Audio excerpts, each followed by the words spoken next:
Good morning, good morning, good morning, everybody. It is Monday, April 10th, and I'm Alan. I want to welcome you to my Spiritual Growth Through Recovery podcast. Hope everyone had a really good Easter weekend, hid some eggs, celebrated the rebirth of Christ or wherever that means for you. Purpose of these videos is to grow my spirituality by following the AA program of recovery, and I do that by being honest, vulnerable, and accountable, which is why I do the videos. So I'm not an expert in AA, in recovery, or spirituality. I'm just sharing my experience as I go on this journey of sobriety and surrender. The recipe for these videos is we read the daily reading out of the AA Daily Reflections book. There's a link in the description if you want to follow along.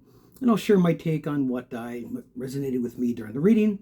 And I'll share something else that I'm researching, going through, struggling with, whatever. And go from there. So let's get busy, all right? So today, it's April 10th, and the topic is growing up and humility within the perspective of the seventh step, all right? April 10th. Growing up.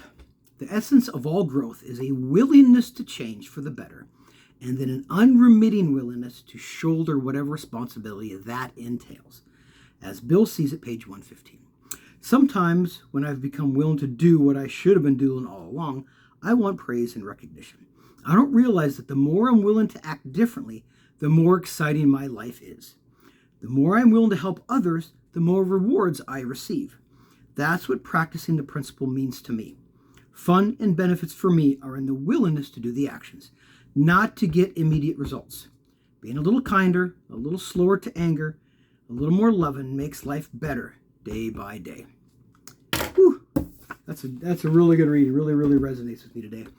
I guess what I took away from that is, when I think of the essence of all growth is the willingness to change for the better, and then an unremitting willingness to shoulder whatever responsibility that entails. So, of course, I like definitions, so we get to willingness. And so I give a more detailed description in Friday's video. So willingness, the quality or state of being prepared to do something, entirely ready. All right. Now, what does unremitting mean? Never relaxing or slackening, incessant, just constant, right? And then, so if I read this, the essence of all growth is the willingness to change, being ready to change, and then continue. We cannot let up on our laurels, okay? Responsibility, the state or fact of having a duty to deal with, or state or fact of being accountable for.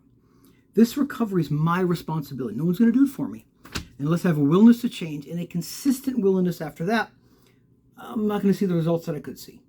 That's part of being an adult, growing up. Instead of blaming everybody else, making excuses, I'm responsible and I'm ready and I'm willing, right? Next part was the whole idea of when I've been willing to do what I should have been doing all along, I want praise and recognition. I don't necessarily want praise and recognition. However, it's not an easy thing to do, right? I find myself consistently not doing the things I know I should be doing. So just doing that is a big step. I don't realize the more willing I am to act differently, the more exciting life is. I've always viewed that as pain and discomfort, not excitement. Maybe I can change that a little bit. The more willing I am to help others, the more rewards I receive. It comes back to that AA paradox where it's we give to receive. Fun and benefits for me are in the willingness to do the actions, not get immediate results. Whew. I'm one that just wants it now. I definitely feel better now. Because I don't feel differently, I sometimes lack the unremitting willingness to continue on because I'm not getting that. It's a grind, right? And then finally, being a little kinder, a little slower to anger, a little more loving makes my life better day by day. Get out of self, get out of me, and it does make life better. So that kind of resonated with me today. Definitely struggling with some of those concepts. So anyway, that's kind of what I took from today. Now, the next part I want to talk about is I am on step 7. And reading through this, I'm just blown away. It's absolutely one of my favorite parts of all the AA literature. So I got the AA 12 by 12, and I wanted to go over a little bit of this. So step 7 talks about humbly ask him to remove our shortcomings. So this is after the 4th and 5th step. We determine what's our part in this whole thing. And then step 6 is becoming ready, or that willingness to turn it over. And then step 7 is turn it over. And I find it interesting that 6 and 7 are separate steps. It must have means something. That big step of being ready before you do it, right? So I'm going to read some of these things. Since this step so specifically concerns itself with humility, we should pause here to consider what humility is and what the practice of it can mean to us. So before I get into the more of the text here, I want to go back to definitions. So what is humility? Humility, has some definitions I have, are a modest or low view of one's importance, freedom from pride or arrogance, the feeling or attitude that we are not any special than anybody else. I definitely feel entitled. Having a realistic sense of oneself.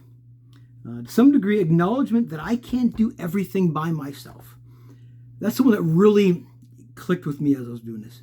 And the one I liked was right-sized. Okay, I'm not up here, I'm not way down here. It's right-sized. Okay, so that's the best definitions I could find for humility. That's always been a really difficult one for me to define. So, next paragraph. The attainment of greater humility is the foundation principle of all of AA's 12 steps. For without some degree of humility, no alcoholic can stay sober at all.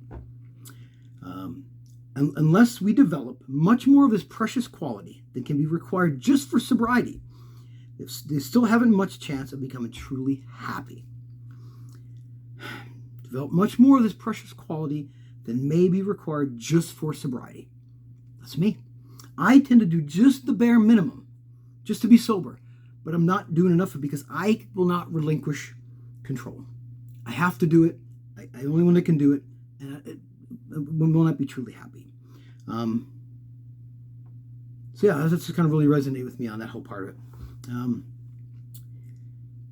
Humility as a word and as an ideal has a very bad time of it in our world. Not only is the idea misunderstood, the word itself is often intensely disliked. So it kind of talks about how, we always want science to disclose our secrets. We want to, learn as much as we can, and we want to provide everybody with everything they have. All their desires will be met, so everyone will be happy, right? But then it says the theory seems to be that once everybody's primary instincts are satisfied, there won't be much left to quarrel about.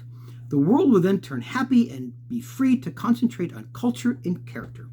Solely by their own intelligence and labor, men will have shaped their own destiny. By my intelligence and my effort, I will shape my own destiny. Why, that's some ego there, right? Who do I think I am that I can just do all that? That's definitely not humility. Then it talks about certainly no alcoholic, and surely no member of AA, wants to deprecate material achievement. But we are sure that no class of people in the world ever made a worse mess of trying to live by this formula than alcoholics. For thousands of years, we have been demanding more than our share of security, prestige, and romance. When we seemed to be succeeding, we drank to dream still greater dreams. And when we were frustrated, even in part, we drank for oblivion. Never was there enough of what we thought we wanted. Whew. I just, in this next part, which we'll talk about tomorrow, on character, speaks to me on such a level. I see this in myself. I see me struggling with it, not doing, choosing the comfort over the character. And so this is really hitting me last week, and to the point of emotional, almost tears, that I see it, and I'm not there, and I can't seem to surrender or do what I need to do to let go of these character defects, to choose character over discomfort. But anyway, that's just kind of where I'm at today. Really, really powerful topic. Tough thing for me to describe. I think the best description I had was having a realistic acknowledgement that I can't do everything by myself. Solely by their own intelligence and labor, men have shaped their own destiny. I can't do this alone. And we're going to get into self-reliance in another future video. So anyway, that's enough for today. That's a long video, longest one I've made yet. Thank you for watching, and I just want to encourage you to, what do I want to encourage you to be? I guess be more willing. When you find something that you want to change, you have to be really persistent about that change, because obviously, if it would have been easy, we would have changed by now. And the habits that we formed are comfortable on some level. So hope you find the willingness to change, make the changes you want to make. And and go from there. So hope you have a wonderful day and be back tomorrow, and peace out.